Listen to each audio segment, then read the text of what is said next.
As Elon Musk and Donald Trump took in the new year, this is how they celebrated, cartoonishly dancing with Musk monitoring the president-elect's every move. To say it is pathetic is a severe understatement, though. I hope I haven't offended any Elon Musk reply guys. Elon, please, Doge, pump in. My wife is going to leave me. I believed in you, please, sir. That guy sucks as well, by the way. It's so funny.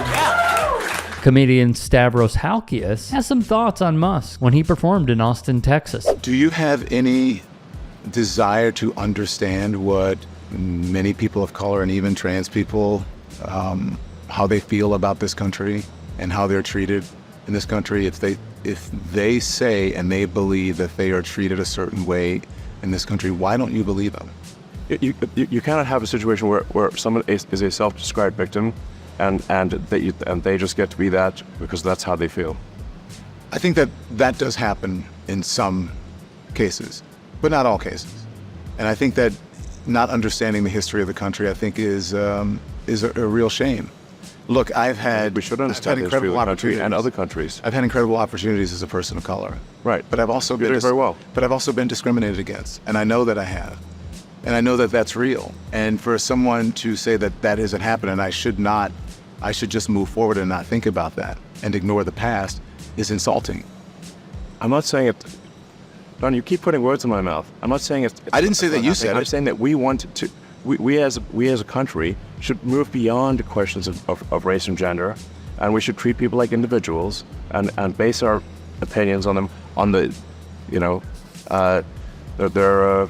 their character and their skills. I don't think that anyone will disagree with that. Exactly. All I'm saying is that that's not happening and is not equal for everyone. That those opportunities don't happen for everyone, and I am a living example that they don't. I know that they don't because I live it. You've been incredibly successful. I have been, in spite of it all. But I know what I know.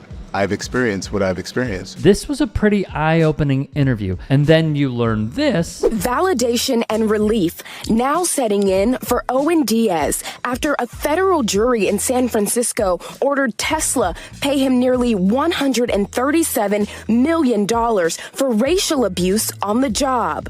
Abuse that Diaz says is rampant. I'm just the tip of the iceberg. And then this. I need you to see this. Elon Musk is spreading a very specific kind of racism on the internet right now. Elon started retweeting some of the most prominent race scientists, and there was like nothing. No one, Chuck Schumer met with him after that. He is like the sort of patient zero for a lot of stuff right now. Elon seems to really like this account. They've gone by a few names on the platform, but they share extremely racist content that argues that black people are innately intellectually inferior beings. We actually settled this debate generations ago, but Elon Musk is helping to bring it back. Look at this graph. It shows the follower growth of this account over time. And many of those peaks that you're seeing are the moments when Elon Musk engaged with them over the last few years. A simple response from Elon gives a fringe account like this one access to millions of users, drawing greater attention to these destructive ideas and earning this account tens of thousands of new followers. This page is part of a larger network of race science advocates on Twitter. And this. His views have only gotten more and more extreme. He's been completely red-pilled. Or maybe, just maybe, he's been red-pilled all along. He didn't do he just bought, he didn't make the car. You know that, right? He bought into the company. He just his family had diamond, emerald money from just whipping. He's from the most racist country there is. You know what I mean? South Africans are just Danish people that were America's not racist enough. We're gonna go, why get slaves and bring them? Let's go straight to the source. That's what South Africa is. That's where he's from. Because Stavros Halkias believes it, and to be honest, understanding Elon's history, it's hard to argue against it. It is apparent that he's suffering from male pattern loss. Now, what we see here, the major clues are, number one, we're starting to see temple recessions. And the second thing is that he's not wearing his hair as long over his forehead anymore. And that sometimes We see people that are starting to have hair loss, they tend not to do that because the hair just looks like it hangs there. It doesn't look natural. So we're starting to see kind of an elevation of his frontal hairline. If we look at the distance from between his eyes to his frontal hairline, that's starting to elongate, get longer, and his forehead is appearing taller. Stavros has thoughts on this topic as well. His family just made a bunch of money off emerald mines, and then he bought into other people's successful companies. And then I'll give him credit, the technology he knows about is hair plugs, right? Those look awesome. You know what I mean? I gotta hand it to my boy Elon on that one. Have you seen that one picture where he looks like Nosferatu? He's just like, the man looks good. The plugs look good. I'll give him credit for that. But everything else he can suck my on.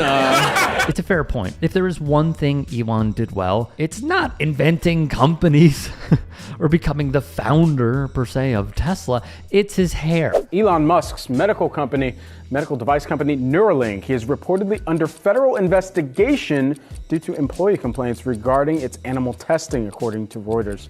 Workers claiming rush testing is leading to unnecessary results here. Just wonder what the animals are saying. And here was another really bad moment on top of many for Elon Musk. The tunnel? What the is that? We're gonna... That's awesome, dude. You just have to have an accent people can't place and they think you're smart.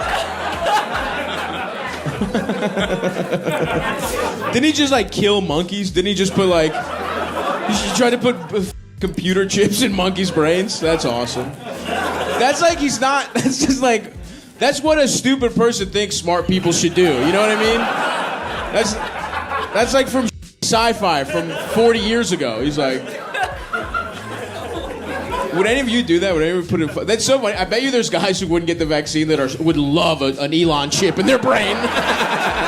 The man, the myth, the legend, Stavros Halkias is on tour starting in February. Go to www.stavy.biz, B-I-Z, to check out his tour dates. Check him out on Instagram under the handle StavyBaby2, that's 2 V's again, and on Facebook at facebook.com/StavyBaby. Hey, I appreciate you watching. Now, if you can, please do become a channel member by going to youtube.com/TYT Sports and clicking the join button. If that's too much for you, you can just go to tyt.com/join to become a member. It helps all of us out here at the Young Turks and keeps our network afloat. In addition, you could follow me on my socials on Twitter, Instagram, and TikTok. Appreciate the love. Have a great day.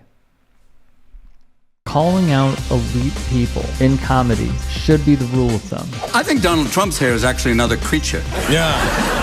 The hair's like going, good night, Donald. Good night, Donald. There we go. Maybe it goes out. It goes out and makes money while he's asleep. Yeah. There is something about punching down that feels taboo, and punching up is the way to go. Crack's not really my thing, but if it was, it would be fine if I was on that side. Wow. Don Jr.'s on coke. We won with poorly educated. I love the poorly educated. I'm a very stable genius.